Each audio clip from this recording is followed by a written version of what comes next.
एक जो जीवन में बोलते हैं ना बहुत बड़ा गिफ्ट आता है, मेरे जीवन में पीके सर के माध्यम से ये गॉड गिफ्टेड गिफ्ट आई। मतलब भगवान का ही देन था, जिनका कर्णधार पीके सिंह जी बने, मेरे ग्रेट मेंटर। मैं उनकी बहुत रिस्पेक्ट करती हूँ सर की। आज मैं जो कुछ भी हूँ, जिस भी पोजीशन पे हूँ, मुझे लगता है पीके सर का सबसे बड़ा योगदान है, क्योंकि सर मेरे जीवन में नहीं आते तो मैं यहाँ तक नहीं पहुंचती।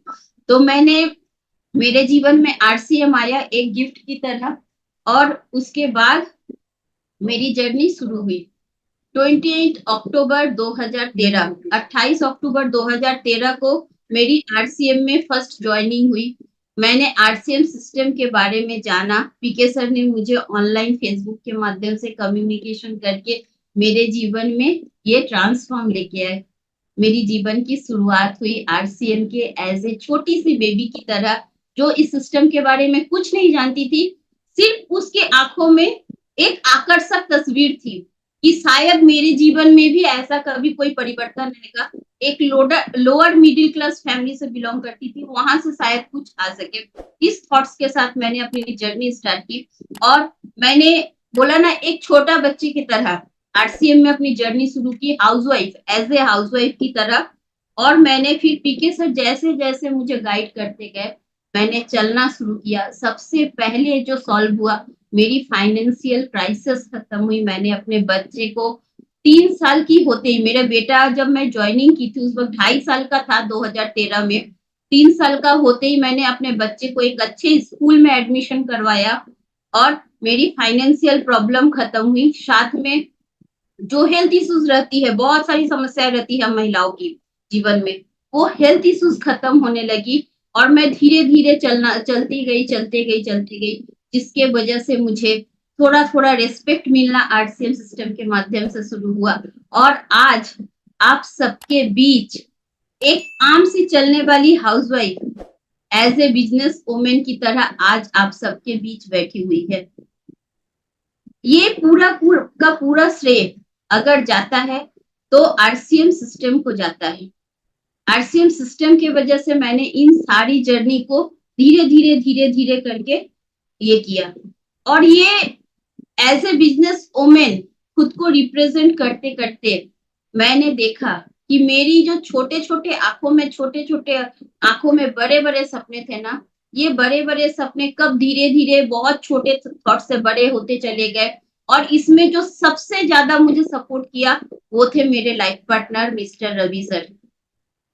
आज मैं इस मंच से उनको प्रणाम करती हूँ, क्योंकि आज अगर मैं, कहते हैं कि एक सफल व्यक्ति के पीछे हमेशा एक महिला का हाथ होता है, मैं हर मंच में हर वक्त कहती हूँ मेरी सफलता के पीछे मेरे हस्बैंड का हाथ है, क्योंकि उन्होंने मुझे आगे बढ़ने सिखाया। मुझे पहले दिन से मैं आरसीएम सिस्टम में मैं खुद फ्रंट पे काम कर रही हूँ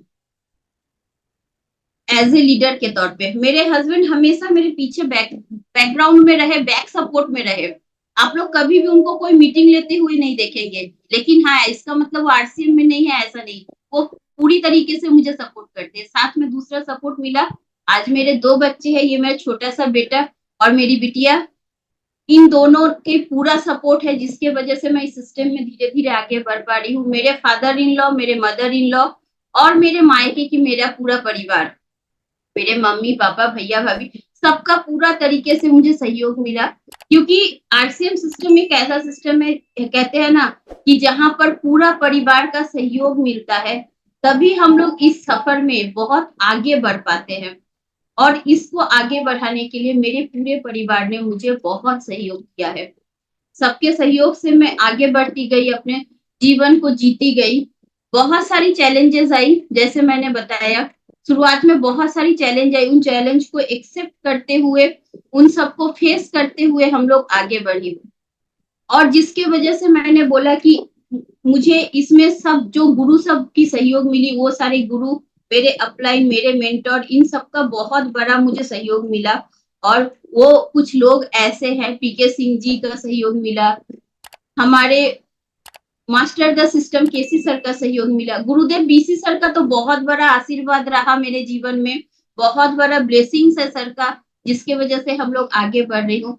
इवन पूरे के पूरे कोर ग्रुप, जिनसे मैंने कुछ ना कुछ सीखा, जिनकी मीटिंग में मैं जाती गई और मैंने बोला एक छोटी सी बच्ची की तरह आरसीएम सिस्टम में जीवन की शुरुआत की और धीरे-धीरे सभी कोर लीडरों से मैंने सीखा। ये 3 शख्सियत की स्पेशल रही और साथ में मेरे 1-2 और ऑफलाइन हैं, अजय गौड़ सर, मानिक सर, इन सब का भी बहुत बड़ा सहयोग मुझे मिलता गया और मैं धीरे-धीरे सीखती चली गई। सारे अपलाइन की सहयोग मिली और इसके साथ मेरे जो अपलाइन मिस्टर पीके सिंह जी मुझे हमेशा 2 शब्द कहते थे। जॉइनिंग के मेरे शुरू से फर्स्ट डे से मुझे बताते थे कि आपसे आपकी टीम है, टीम से आप नहीं। और दूसरा शब्द सर कहते थे, भारत पूरा खाली है। मैं ये शब्द क्यों लेके आई आज की स्लाइड में? देखिए, भारत पूरा खाली ये शब्द तो मुझे पहला दिन ही समझ में आ गई थी। क्यों? क्योंकि अगर खाली नहीं होती तो पीके सर दिल्ली पे बैठे हुए एक साधारण सी गांव की लड़की, गांव की महिला पानागढ़ में कैसे मुझे ज्वाइनिंग कराते? सर दिल्ली में, मैं पानागढ़ में, मुझे ज्वाइनिंग कराया और सर ने मुझे बोला, क्योंकि मैं हाउसवाइफ थी, ना कोई पहचान थी, ना कोई सम्मान थी, ना फाइनेंशियल सिक्योरिटी थी। तो सर ने बोला कि मैंने जैसे तुमको ज्वाइन कराया, तुम भी वो सेम प्रोसेस को अप्लाई करो। और मैंने करना शुरू किया और मैंने पूरे भारत में धीरे धीरे धीरे धीरे अपने बिजनेस को बढ़ाना शुरू किया। तो भारत पूरा खाली है, ये बात तो मुझे समझ में आ गई थी पहले दिन से, क्योंकि मैंने सोशल मीडिया से ही अपना बिजनेस को स्टार्ट किया था। लेकिन पहली जो थॉट्स थी ना, आपसे आपकी टीम है, टीम से आप नहीं, ये मुझे बहुत बाद में रियलाइज हुई।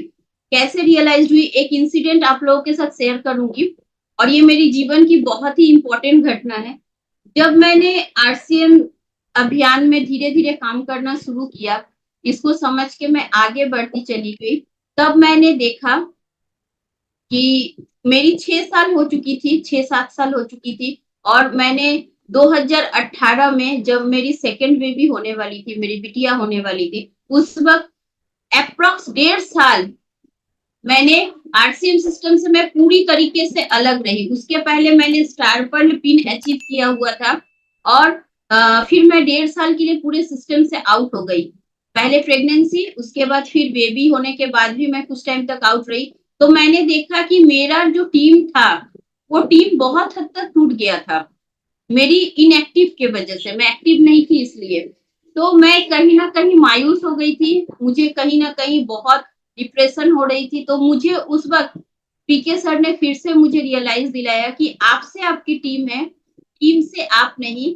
और इस बात को मैंने गांठ बांधा और मैंने फिर से चलना शुरू किया, क्योंकि मुझे ये रियलाइज हो गया था। पीके सर ने मुझे एक घटना उस वक्त बताई थी, आज भी वो याद है मुझे। सर बोले कि जब बकरियां रास्ते से जाती है ना, तो हर जाने वाले, हर लोग उसको बोलते हैं, गाड़ी से जाने वाले, बाइक से जाने वाले, हर कोई उसको बोलते हैं हटो हटो हटो हटो हटो करते हैं। लेकिन जब एक शेर निकलता है रोड से, तो हर कोई दुबक के बैठ जाता है। क्यों? क्योंकि वो बापू है, शेर सबका बापू है। उस वक्त हर कोई दुबक के बैठ जाता है, कोई उसको, उसके सामने आवाज तक नहीं निकलता, सबको छुपे हुए रहते हैं सारे लोग। तो पीके सर ने ये बताया कि इसीलिए आप ये थॉट मत रखो, आप, हम सभी को वो बकरी नहीं बननी है, हम सबको शेर बननी है। और जब हम लोग चलना सड़ेंगे तो सब कोई हमारे पीछे होंगे, सब हमसे ये रहेंगे। तो हमसे हमारी टीम है। और सर की ये बात मुझे अच्छी लगी और फिर से मैंने अपना जर्नी स्टार्ट किया 2019 में से। फिर से मैंने चलना शुरू किया धीरे धीरे और चलते चलते फिर मैंने लॉकडाउन में, जहां पूरा सिस्टम, अगर देखी जाए भारत की पूरी सिस्टम बैठ चुकी थी, वहां पर हम सभी आरसीएम साथी ने मिलके इतिहास रचा। सिर्फ मैंने नहीं, पूरे आरसीएम सिस्टम ने, सभी लोगों की, बहुत सारे लोगों की बहुत बड़े बड़े पिन आए और मैंने भी एमराल्ड पिन अचीव किया उस नेगेटिव फेज से निकलने के बाद। क्योंकि पीके सर की ये जो मैसेज थी ना, आपसे आपकी टीम है, टीम से आप नहीं। अगर मैं चलूंगी, मैं अगर जिंदा हूं, तो मेरी टीम आज नहीं तो कल फिर से क्रिएट हो जाएगी। तो ये मेरे जीवन की एक बहुत बड़ी सीख रही। और उसके बाद मैंने क्या क्या अचीव किया, जब मैंने चलना शुरू किया, तो इस सिस्टम में मैंने बहुत कुछ अचीव किया। कहते हैं लोग कि जो सपने एक हाउसवाइफ की पूरे नहीं हो सकते, मेरे उन सारे सपने पूरे हुए। इतने बड़े बड़े भारत की सेलिब्रिटियों से मिलने का मौका मिला, सानिया मिर्जा, सबसे पहला ये शुरुआत थी जब न्यूट्रीचार्ज की तरफ से मनीषा मैम के माध्यम से सानिया मिर्जा जी के साथ मीटिंग के लिए भारत में से 13 महिलाओं को इनवाइट किया गया था और उनमें से मैं भी एक थी। तो सानिया मिर्जा जी से मिलने का मौका मिला। ये जब मैंने दुबई टूर अचीव किया था तो त्यागराज स्टेडियम में टीसी सर के हाथों से मुझे मिली थी ये। तो ये वो तस्वीर दुबई ट्रिप अचीव करते वक्त। साथ साथ में मुझे मैरी कॉम जी से मिलने का मौका मिला। पिलर अवार्ड मिला मैरी कॉम मैडम के माध्यम से।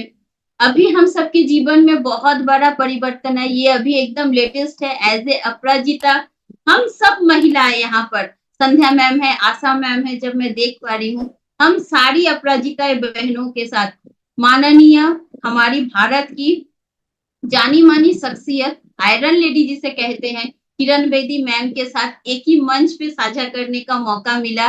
और ये अपराजिता टीम के वजह से हो पाया।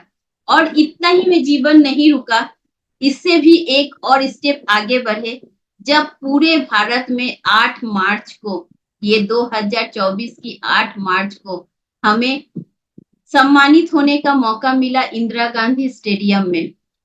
तो ये भी हमारी जीवन की एक बहुत बड़ा, मतलब जीवन में जो कुछ सोचा नहीं ना, ये सब कुछ ये आरसीएम में आके मिला। कभी नहीं सोचा था कि इतने बड़े मंच तक पहुंच पाएंगे, कभी नहीं सोचा था कि इतने बड़े बड़े सेलिब्रिटी से मिल पाएंगे। ये सब कुछ हुआ सिर्फ और सिर्फ आरसीएम सिस्टम के वजह से। और अगर मैंने पहले जो बताया था कि हम भारत की महिलाओं की रिस्पेक्ट नहीं होती है, अगर रिस्पेक्ट की बात करें तो पूरे भारत में शानदार रिस्पेक्ट मिलती है। हम लोग कहीं भी जाए तो हम महिलाओं की जहां पर, जिसे अपने ही घर में ना बचपन में अपने पिता के नाम से, बड़े होने पे पति के नाम से, शादी के बाद या फिर ससुर जी के नाम से, और उम्र होने के बाद बच्चों के नाम से जाना जाता है, वहां पूरे भारत में अपना खुद का नाम मिला, अपना खुद का पहचान मिला, बहुत ज्यादा सम्मान मिलता है भारत में। ये एक नहीं, ऐसे हजारों तस्वीर है जो हम सब महिलाओं को इंस्पिरेशन दे सकती है कि हाँ, अगर हम महिलाएं अपने समय को सही इस्तेमाल कर ले, अगर हम महिलाएं सोच ले, तो हम लोग जो चाहे हम लोग उसको अचीव कर सकते हैं। तो बहुत बड़ी अचीवमेंट है, बहुत सारे अचीवमेंट है ऐसे जो हम सबके जीवन में मिलते गए। और इसके साथ और एक चीज मिली, कभी भी मैं बताऊं आरसीएम सिस्टम आने से पहले मैं अपने मायका और ससुराल, इसके अलावा ना मैं कभी कहीं नहीं गई थी, कहीं नहीं। शादी के उस वक्त मैं जब इस सिस्टम में आई, मेरी 5 साल हो गई थी शादी के। 5 साल में एक भी ऐसा टूर नहीं था जो मुझे कहीं, मायके ससुराल, मायका ससुराल, बस यहीं तक जर्नी थी। लेकिन आरसीएम सिस्टम में आने से भारत का हर कोना में जाने का मौका मिला।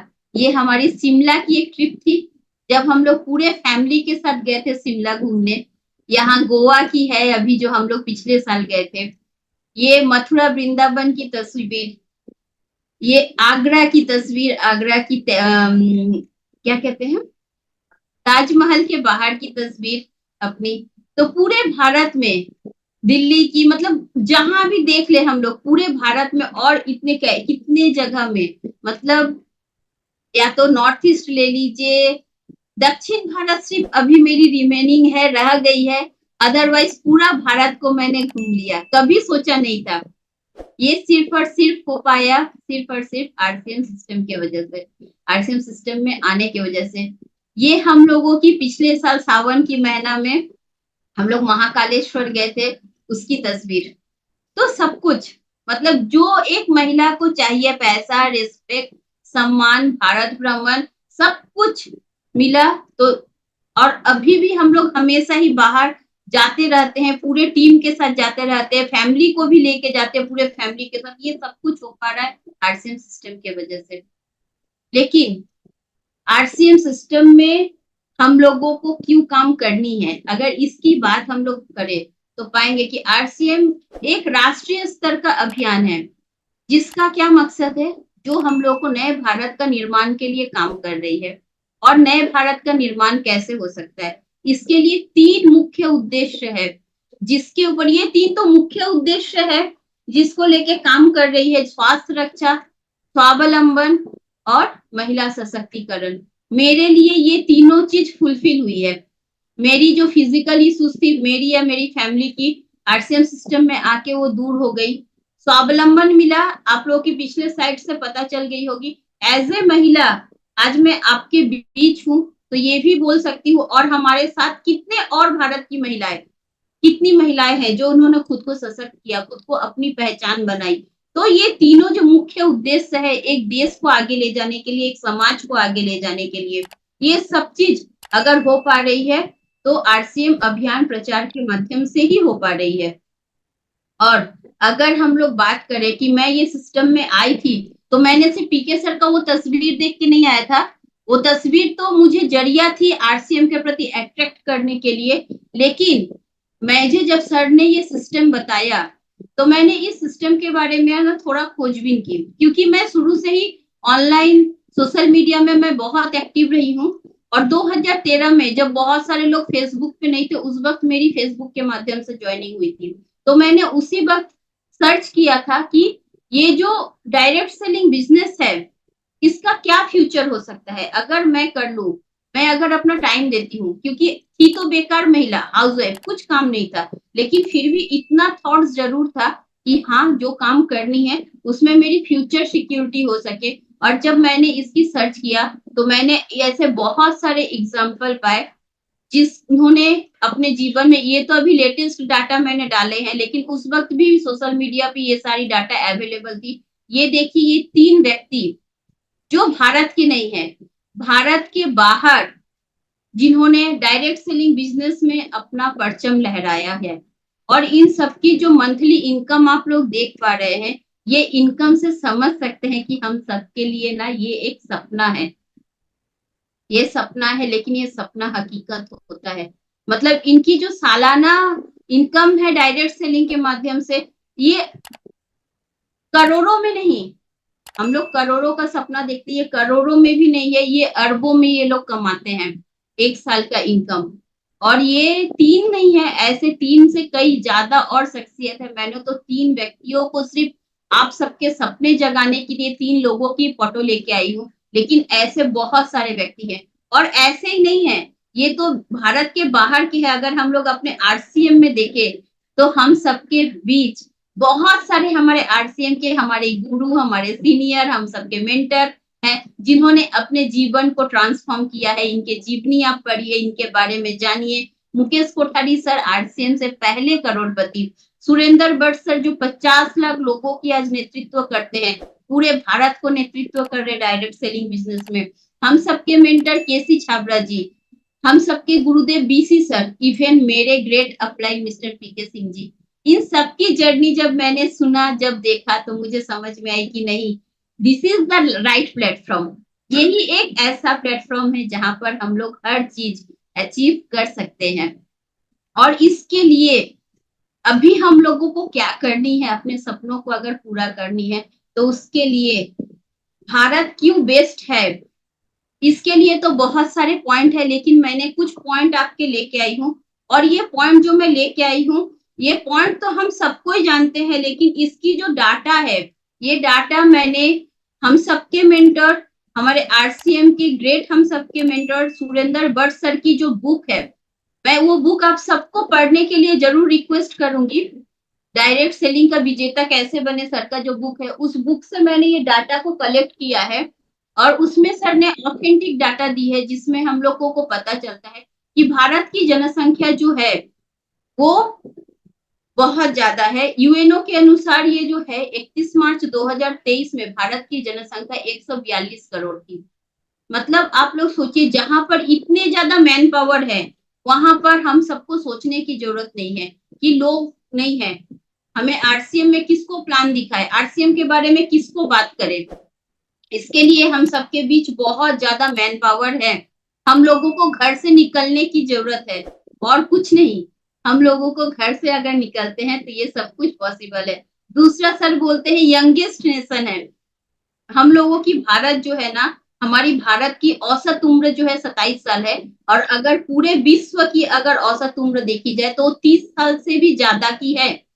तो मतलब हम लोग यंगेस्ट नेशन है। और एक बुजुर्ग व्यक्ति से एक यंग जो व्यक्ति होते हैं ना, एक युवा जो होते हैं, उस युवा की जरूरतें ज्यादा होती है, युवा के आंखों में सपने ज्यादा होते हैं। तो इसीलिए हम लोगों की इस यंगेस्ट नेशन में आरसीएम बिजनेस को हम लोग बहुत तेजी से प्रचार प्रसार कर सकते हैं, क्योंकि हमारे बीच जो यंग जनरेशन है उनको इसकी जरूरत है।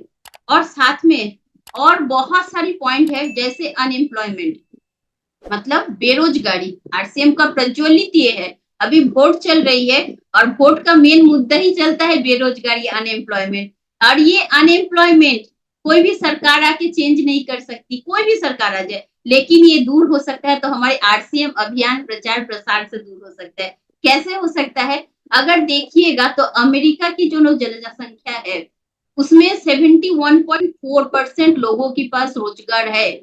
उन लोग के पास, इतने लोगों के पास रोजगार है, उन लोगों की जरूरत बहुत कम है, अनएम्प्लॉयमेंट की संख्या है ही नहीं। और इसी तरीके से मैंने कई सारे देशों की डाली है आपको, जिसमें देखिए रूस की, चीन की, ब्राजील की, सबकी जनसंख्या की बहुत ज्यादा संख्या लोग रोजगार में संलग्न है। जब संलग्न है तो उन्हें इनकम की सोर्स के बारे में सोचने की कम जरूरत है। लेकिन भारत में मात्र 46% लोगों के पास रोजगार है। इसका मतलब क्या है? इसका मतलब है कि भारत में 54% लोग अनएम्प्लॉयमेंट है। मतलब भारत में बहुत ज्यादा लोग बेरोजगार है। बेरोजगार तो है, इसके साथ साथ जिस व्यक्ति के पास रोजगार है वो लोग भी अपने काम से संतुष्ट नहीं है। तो हम लोगों के पास बहुत ज्यादा प्रोविजन है इस सिस्टम को आगे बढ़ाने के लिए। साथ में क्या है? साथ में सोशल बाउंड। विदेश जैसे देशों में जहां पर 7 साल से ज्यादा एक शादी नहीं टिकती, हमारी इंडियन कल्चर में, हमारी हिंदू में हम लोग पति पत्नी ये कामना करते हैं कि हम लोग 7 जन्मों तक एक दूसरे के साथ रहें। और इतना ही नहीं, हम लोगों की पूरे परिवार, पापा जी, मामा जी, दादाजी, नाना जी, सबके जो रिश्ते हैं, रिलेटिव्स, उन सबके साथ हम लोग की कम्युनिकेशन रहती है। घर में एक छोटी सी पूजा भी होना तो सोचना पड़ता है, अरे किसको बुलाऊं किसको ना बुलाऊं, इतने ज्यादा लोग हो जाएंगे। तो हम लोग बहुत ज्यादा सोशली अगर देखा जाए, सामाजिक तौर पे एक दूसरे के साथ दिल से कनेक्टेड होते हैं भारतवासी होने के नाते। तो हम सबके लिए ये एक बहुत अच्छा मौका है जहां पर हम लोग अपने जीवन को परिवर्तन कर सकते हैं। इसको हम लोग इस्तेमाल करके, जो सोशल बाउंडिंग है ना, सामाजिक संलग्नता है, इसको हम लोग इस्तेमाल करके अपने जीवन में बहुत बड़ा परिवर्तन ला सकते हैं, डायरेक्ट सेलिंग में बहुत आगे तक जा सकते हैं। और इतना ही नहीं, अगर डाटा, फैक्ट्स एंड फिगर्स की बात करें तो डाटा के माध्यम से हम लोग अगर देखें तो देखिए, भारत ये जो 11 कंट्री है, इसमें भारत का कहीं नाम नहीं है। ये डाटा ना अभी जस्ट पब्लिश हुई है, पिछले साल की डाटा है। और उस बुक से ही मैंने लिया है, सर की जो बुक है उस बुक से ही मैंने इसको कॉपी पेस्ट किया है। उसमें सर बता रहे हैं कि यूनाइटेड स्टेट में 23% लोग, कोरिया, जर्मनी, सब में देखिए इतना परसेंट डायरेक्ट सेलिंग में लोग संलग्न है। लेकिन भारत टॉप 10 में भी नहीं आता। लेकिन भारत में कितनी ज्यादा जरूरत है, भारत में अनएम्प्लॉयमेंट ज्यादा है, भारत में लोगों की जरूरतें ज्यादा है, भारत में लोग के पास रोजगार नहीं है, भारत सबसे यंगेस्ट नेशन है, सारे अनुकूल परिस्थिति है भारत में। तो इसीलिए ये बहुत ज्यादा हो सकती है। और अगर आप लोग देखें तो इस डाटा से आप लोगों को बहुत क्लियर हो जाएगी कि भारत अभी टॉप, ये लेजर पॉइंट से आप लोग देखिएगा कि ये जो देश की नाम है, देखिए भारत का नाम कहाँ है, 12वें स्थान पे है। और 12वें स्थान पे तो है, भारत की टर्नओवर सबसे कम है इस 12 नंबर देश में, लेकिन भारत में स्कोप सबसे ज्यादा है। और ये जो लास्ट कॉलम है ना, 3 ईयर CAGR रिपोर्ट, इससे अगर देखेंगे तो देखिए सारे देशों की जो ग्रोथ रेट है, चाइना जैसा जो हमारे पड़ोसी देश है, जो कहते हैं जिसमें इतने ज्यादा वहां पर डायरेक्ट सेलिंग माइनस में जा रही है, -21.2%। और यहाँ पर भारत में क्या है, देखिए 15.7%, ये रेशियो से ये ग्रोथ हो रहा है। और सुरेंद्र भट्ट सर अपने बुक में कहते हैं कि अगर इसी तरीके से ये भारत में जो बेरोजगारी दर है, इसी तरीके से डायरेक्ट सेलिंग अगर ग्रोथ होती रही तो वो दिन नहीं दूर जब भारत अकेले 1 लाख करोड़ का टर्नओवर करेगा डायरेक्ट सेलिंग के माध्यम से, और वो टर्नओवर हम सबके हिस्से में आ सकती है। जरूरत है कितने लोग आज सही शुरुआत कर रहे हैं, जो लोग सही शुरुआत करेंगे, जो लोग आज इसमें टिक के रहेंगे, आज 3,259 करोड़ की टर्नओवर को 1 लाख करोड़ की टर्नओवर तक चेंज होने वाली है। जरूरत है हम सभी को अपने साथ इसमें लिख के रहने की, जुड़ के रहने की जरूरत है। और इसके लिए हमारे भारत में बहुत सारे, देखिए सरकार भी अब इसको समझ चुकी है, इसकी पावर को समझ चुकी है, और इसकी पावर को समझ के सरकार भी बहुत सारे स्टेप्स ले रहे हैं, और ये स्टेप्स को लेते हुए सरकार ने आगे बढ़ रहे हैं। तो इतने सारे हमारे पास अभी बिल भी आ गए, हमारे इसकी कानून भी बन गए, सब कुछ डायरेक्ट सेलिंग के लिए जो जो पॉजिटिव चाहिए वो सारे चीज हमारे बीच आ चुके हैं। तो इतनी सारी जब सरकार भी हमें इसे इतना प्रोत्साहित कर रहा है, माहौल भी इतना अच्छा हो गया है, तो हम सभी को अभी इसमें काम करने की जरूरत है। और इसके साथ मैं बोलूंगी कि अगर हम लोग को आरसीएम में सीखना है तो हम सबको आगे बढ़ना है, क्योंकि गुरुदेव बीसी सर कहते हैं कि एक मेले में बहुत सारी भीड़ तो इकट्ठा होती है, लेकिन अगर उस भीड़ को हम लोगों को सिखाएंगे तभी हम लोग जीवन में आगे बढ़ेंगे, तभी हम लोग एक वेल ट्रेंड आर्मी की तरह अपने इस सिस्टम को, अपने इस अभियान प्रचार को आगे बढ़ा सकते हैं।